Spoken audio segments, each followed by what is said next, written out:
Terima kasih masih bersama kami. Kita masih dalam editorial Media Indonesia. Bang Elman, saya akan bertanya dulu Bang. Kita sudah terhubung lewat saluran telepon dengan Wakil Ketua Komisi 3 DPR RI, Ahmad Sahroni.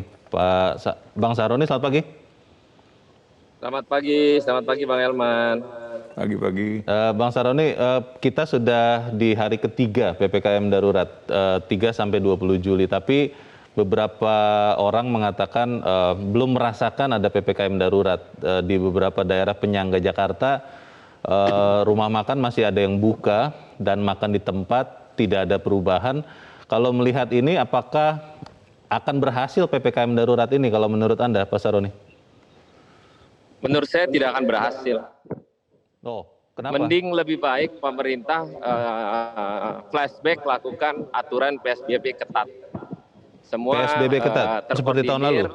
Iya, seperti tahun lalu. Kenapa? Karena masyarakat kita ini terlampau menggampangkan situasi. Terlampau menggampangkan apa yang saat ini sudah ada, tapi dia anggap karena dia belum merasa kena COVID, jadi dia anggap enteng semua ini barang.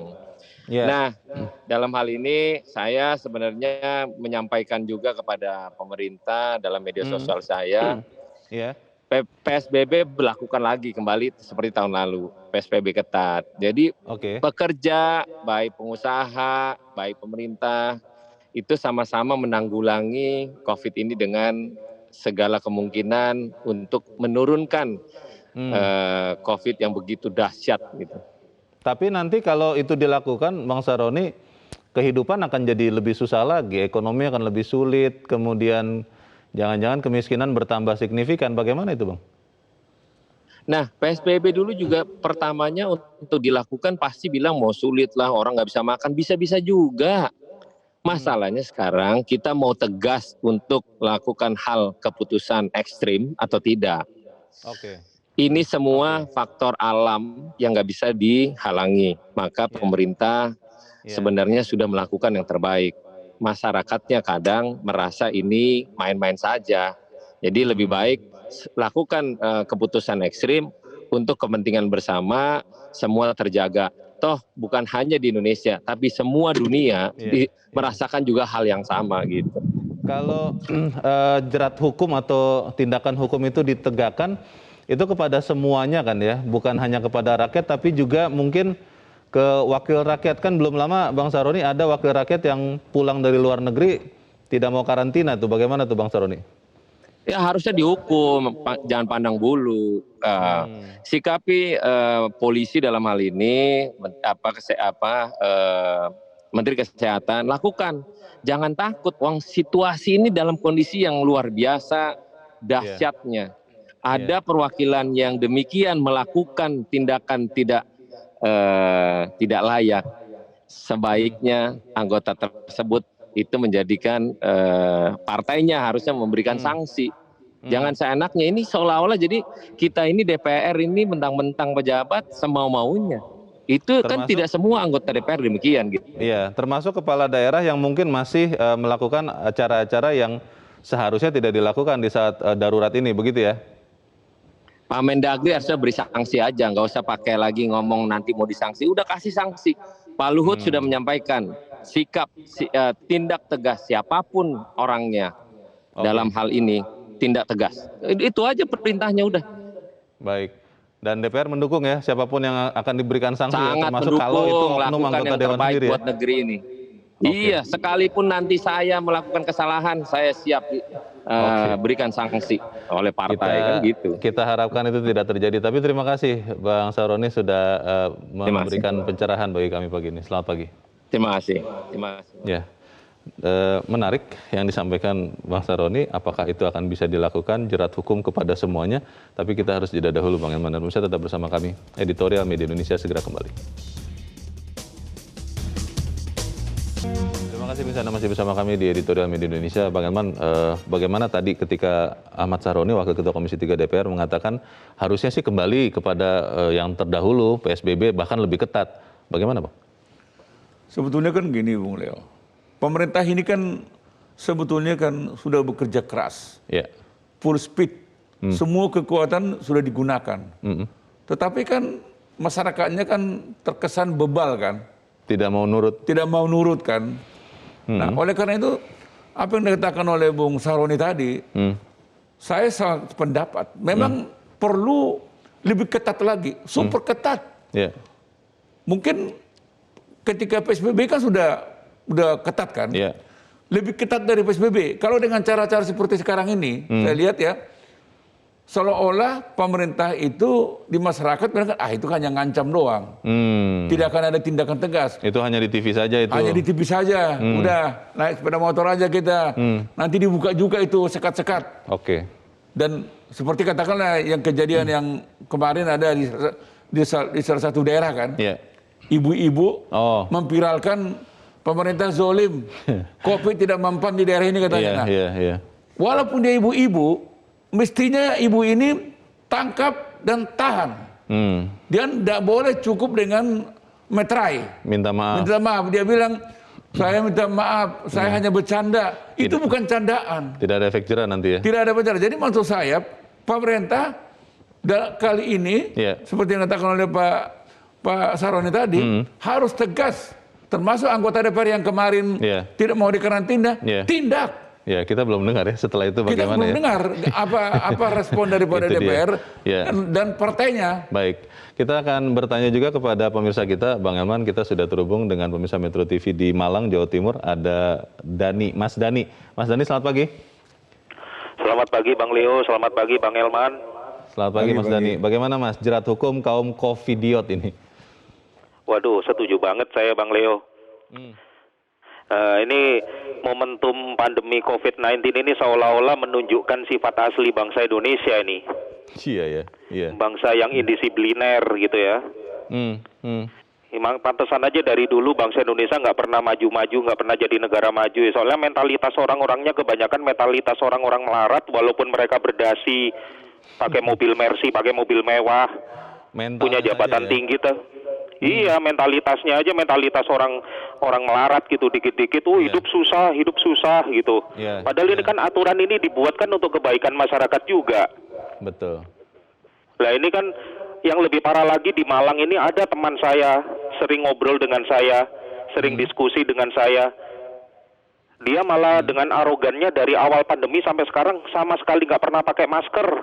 Oh, Rendang-rendeng kemana aja nggak pakai masker, terus dia juga sesumbar kalau ada perintah vaksin dia nggak mau divaksin gitu. oke.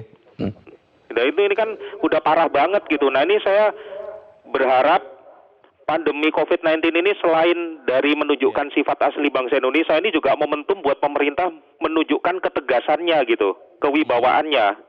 Oke. Karena- Menunjukkan ketegasan. Baik. Iya, karena kalau sudah seperti ini tidak ada Iya. jalan lain lagi, pemerintah harus tegas. Dan juga saya kembali lagi nih ke Pak Jokowi yang pernah di Pilpres 2019 pernah bilang katanya di periode kedua siap menerapkan kebijakan yang nggak populer. Nah ini salah satunya nih perlu pembuktian ini. Salah satunya adalah bersikap tegas untuk Ya. menegakkan aturan karantina kesehatan. Baik. Terima kasih Mas Iya, Dani terima di Malang, kasih. Jawa Timur untuk pendapat yang to the point. Di belakang Mas Dani ada Pak Sukiwi di Medan, Sumatera Utara. Pak Sukiwi, selamat pagi. Ya, selamat pagi Bung Leo dan Bung Herman. Selamat pagi Pak Sukiwi. Horas Pak, silakan Pak, singkat padat saja, silakan Pak Sukiwi.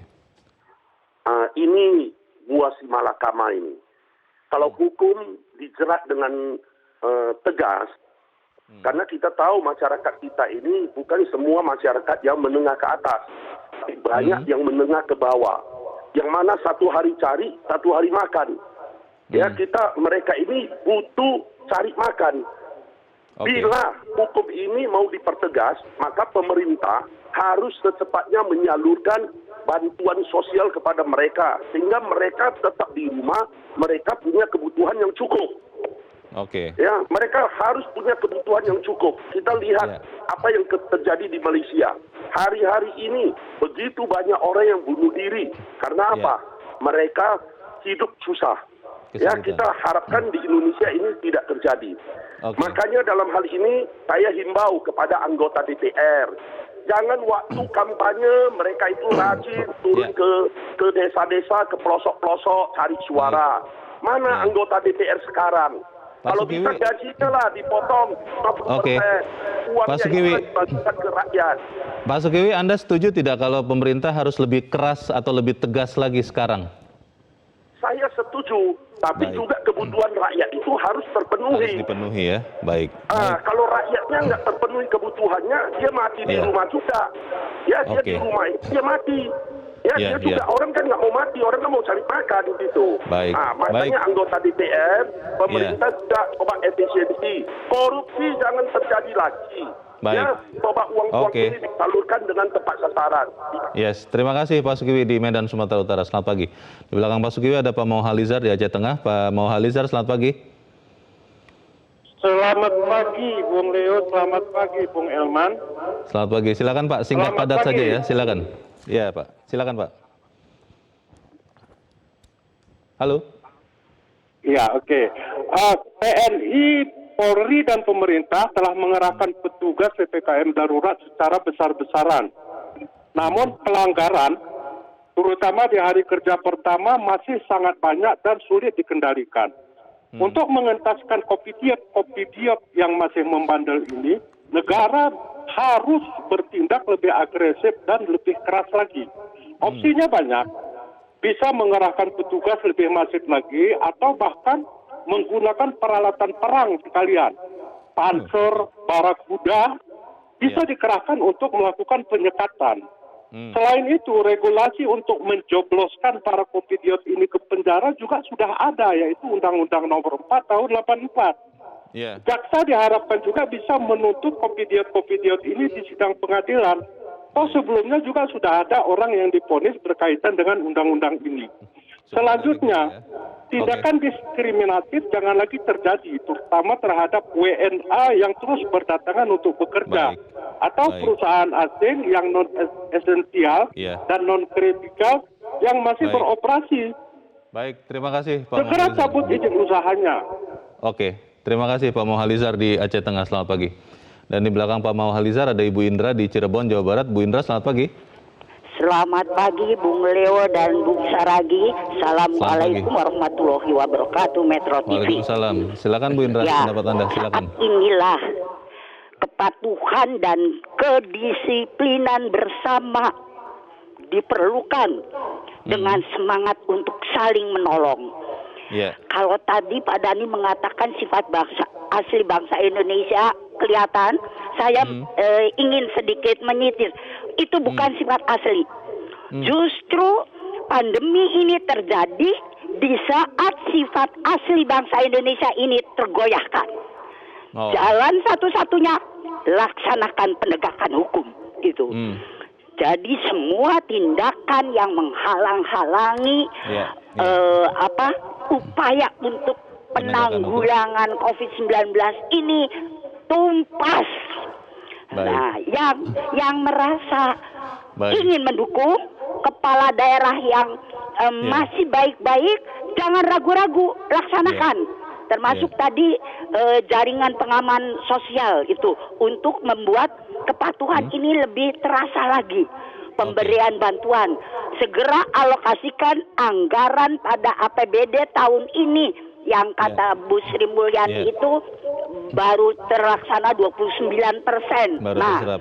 Iya, sangat sedikit. Iya, begitu. Baik. Jadi juga untuk perusahaan yang non esensial, non siklus, ini saatnya membantu. Liburkan karyawan, beri Oke. bonus untuk karyawan yang rajin. Nah, Baik. itu akan menenteramkan dan tidak menggelisahkan, membantu. Jadi Mungkin harus kita semua sama-sama ya. Terima kasih Bu Indra di Cirebon, Jawa Barat. Selamat pagi Bu. Para pemirsa mengatakan semangat yang sama ini Bang. Tapi masalahnya adalah tadi saya tertarik dengan yang dikatakan Mas Dhani dari Malang. Disinilah saatnya pemerintah tegas dan Pak Jokowi bolehlah ambil kebijakan yang memang tidak populer, walaupun tidak populer tapi itu untuk menyelamatkan rakyatnya. Bagaimana Bang? Jadi kalau saya melihat ya, TNI Polri sekarang ini kan sudah bersusah payah kan. Iya. Siang dan malam dia udah di lapangan kan gitu. Sampai alat perangnya juga diturunkan, beberapa Semua alat panser perang, begitu ya. Panser, Iya. tank aja belum dikeluarin kan gitu kan. Nah, Oke. Nah, jadi maksud saya pemerintah tidak boleh setengah hati gitu ya. Semua pemerintah ya, bukan Semua hanya di pemerintah, pusat ya, di daerah terutama, juga. kalau pemerintah pusat saya lihat sudah maksimal kan. Pemerintah daerah ini harus mengambil alih sebetulnya.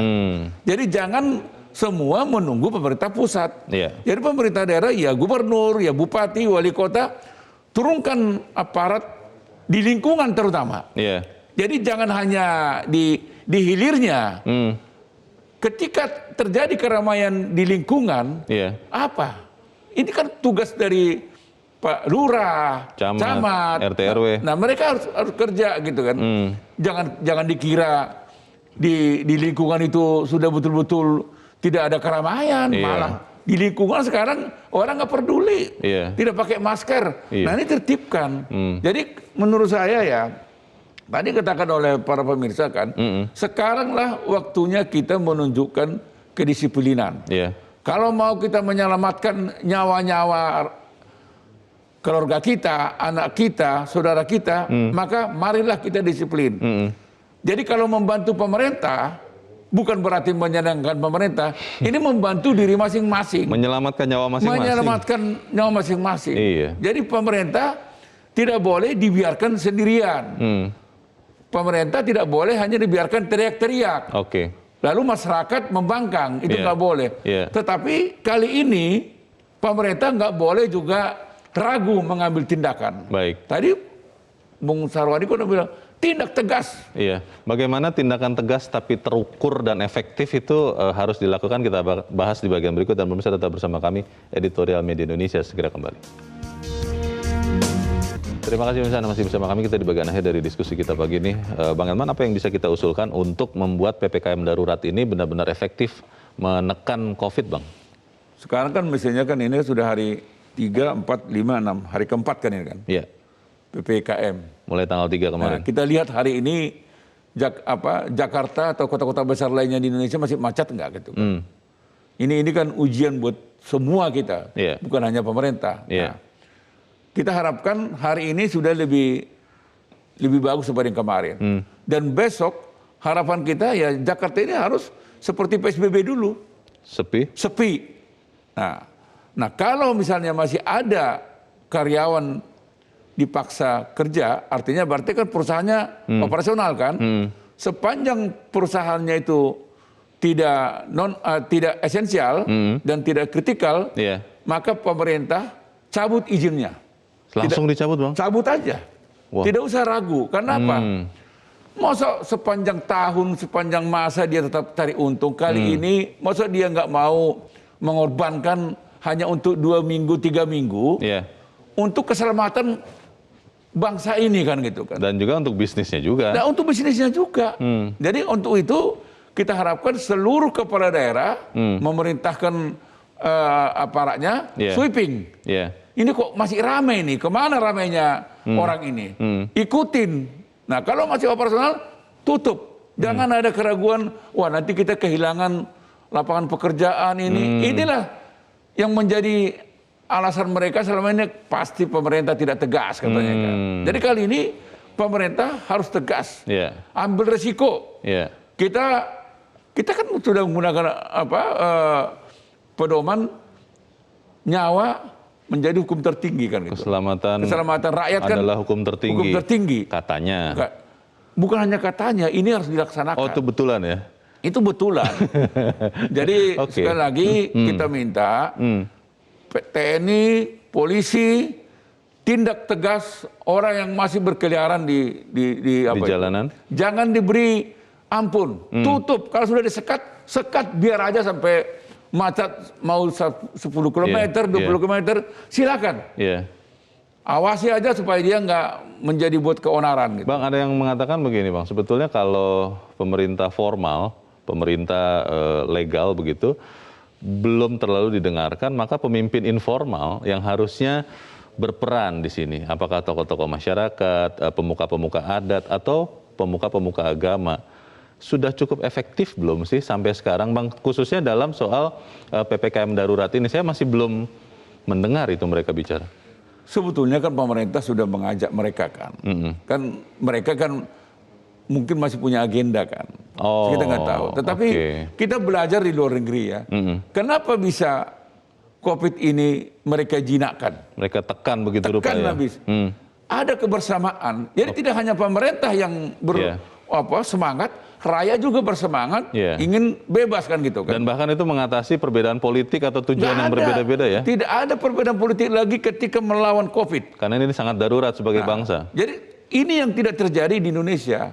Jadi kalau dulu sempat beberapa waktu yang lalu Iya. India menjadi buah bibir Iya, karena sangat tinggi. karena sangat tinggi. penularan di sana. Sekarang sudah Indonesia dibahas di luar negeri. Iya. Jangan datang ke Indonesia. Nah, ini kan mestinya membuat malu kita. Jangan dianggap hanya membuat malu pemerintah. Rakyat juga harus merasa malu. Karena kita orang Indonesia. Kita orang Indonesia gitu. Jadi sekali lagi, tolonglah kita membantu pemerintah Iya. untuk menegakkan hukum. Iya. Membantu pemerintah untuk melawan COVID. Baik. Membantu pemerintah untuk mengatasi semua persoalan yang diakibatkan oleh COVID-19 ini. Semoga kita bisa benar-benar menegakkan hukum dan kaum covidiot bisa hilang ya dari Indonesia, Bang ya. Harus dihilangkan. Harus dihilangkan. Baik, terima kasih Bang Elman Saragih sudah di tempat ini. Selamat pagi, Bang. Pemirsa, PPKM darurat bisa berhasil kalau disertai dengan penegakan hukum tanpa pandang bulu. Karena itu perlu dilakukan operasi justisi ke kantor-kantor dan ruang publik. Para pelanggar harus dijerat dengan pasal pidana Undang-Undang Nomor 4 Tahun 84 tentang wabah penyakit menular. Ancaman hukumannya 1 tahun penjara. Tanpa penegakan hukum, PPKM darurat hanya regulasi yang indah sebatas teks sehingga penyebaran COVID-19 tetap tidak terkendali. Jangan biarkan terjadi dan inilah saatnya menjerat hukum kaum covidiot. Saya Leonard Samosir, tidak jera, tidak lelah saya mengatakan pakai masker Anda, cuci tangan Anda, dan hindari pergerakan yang tidak perlu. Terima kasih Anda sudah menyaksikan.